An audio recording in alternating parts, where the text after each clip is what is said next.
Hello, folks. Welcome back. As the world sits by idly and ignores the horrors unfolding in South Africa, some folks are making an effort to bring this to light. President Trump is one of them, the State Department, and others, including Lex Libertas, the creation of Ernst Roots, formerly of AfriForum. Ernst has started an effort to document these things with testimonies from folks. With that in mind, Truth Be Told is a recent publication in June of 2025 by Lex Libertas. It is the testimonies of people who were attacked, tortured, raped, or killed on farms in South Africa. It's an effort to show the world that the persecution of minorities in South Africa is in fact a reality. Now, this often happens through racial exclusion, threats to property rights, incitement of violence, and political scapegoating. Lex Libertas encourages those in South Africa and the public to submit their own experiences in one of four categories: farm attacks, racial exclusion and discrimination against minorities, threats to property rights, and general state collapse. With that in mind, I'm going to read these testimonies for the world to hear, as these folks aren't able to share their voices on a platform like this. The first story I'm going to read is from 2013. It occurred in Northwest Province in South Africa. Now, I warn people, these stories are graphic and horrific, and they're true. So you may want to keep small children out of the room. Those who are sensitive might want to not listen to the rest of this. Elmine, Christie. It's Sunday morning on the Sterkstum farm. The Nicklin couple are up early, getting ready for church.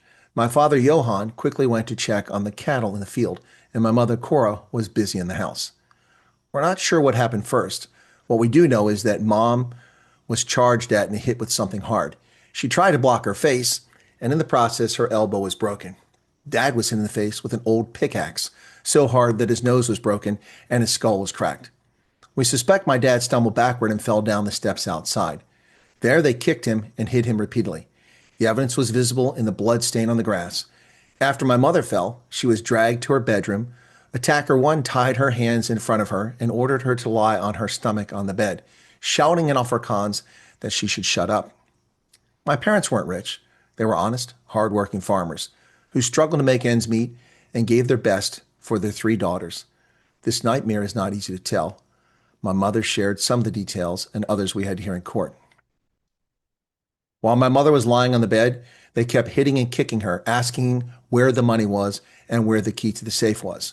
She kept begging them to just take what they wanted. At that stage, they must have dragged my father back into the house. Later, we heard that there was a streak of blood from outside in front of the kitchen door all the way into their bedroom, where he was lying on his chest on the carpet. One of his ears was partly torn off of his scalp. My mother begged to know if my father was still alive because she couldn't see him, but she could hear him breathing raggedly. Attacker one shouted at her to shut up and told her, "You can't hear that he's dying." He then stuffed a cloth in her mouth and brutally raped her.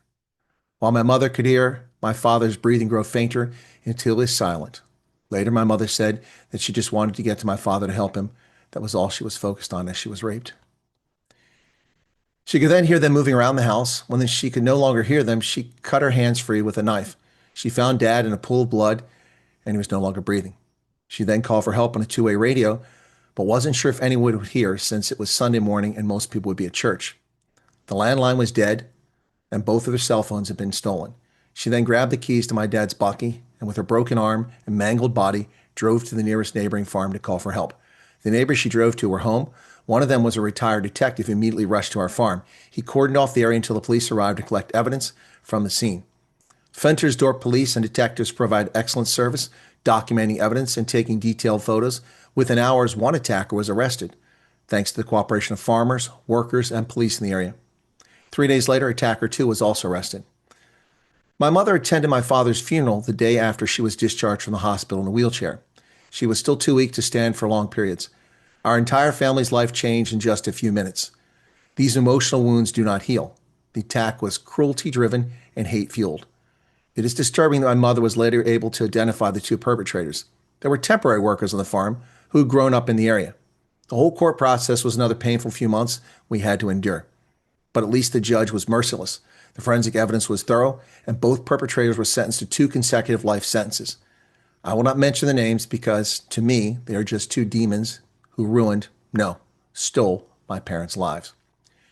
Our children would never again have the privilege of hearing my dad's unique giggle laugh or looking into his soft blue eyes. They would never be able to go herding sheep with grandpa or walk to the stream with grandma and the dogs. That December, we decided to sell the farm. It was incredibly difficult to make that decision, especially since it was a place where we grew up, where we knew love and peace and abundance. All of this was stolen from us. All we have now are beautiful memories of our childhood. My mother fought very hard and tried really hard to be okay, but she just couldn't. And she didn't want to live without my father anymore.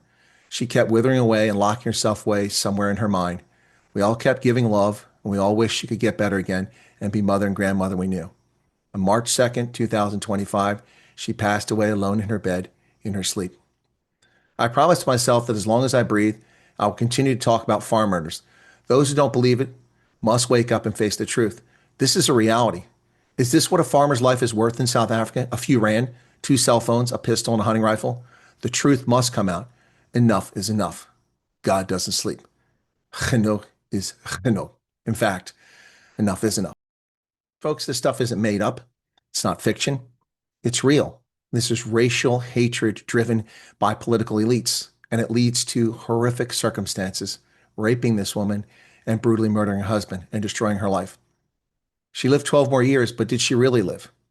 And her family's been destroyed as a consequence of it. South Africa's politicians say that this is just ordinary crime. Ordinary crime doesn't lead to the crushing of a man's soul, the raping of his wife in her bedroom, and the simple theft of a few items. That's not ordinary crime. That's an intentional effort to frighten people off of land. And in this case, it worked. This is South Africa. Yes, all South Africans suffer from violent crime. It's horrific. And it's a consequence of malfeasance, malgovernance, ineptitude, and corruption. But this is a uniquely special type of crime directed against a racial minority. Black farmers are also targeted, as are colored Indians. This is sick, and it must end. What I've read to you is a testimony from Elmine Christie about what happened to her parents and her family. What say you, South Africa, Zanzi, world? How does the world allow this to continue and look the other way? You tell me.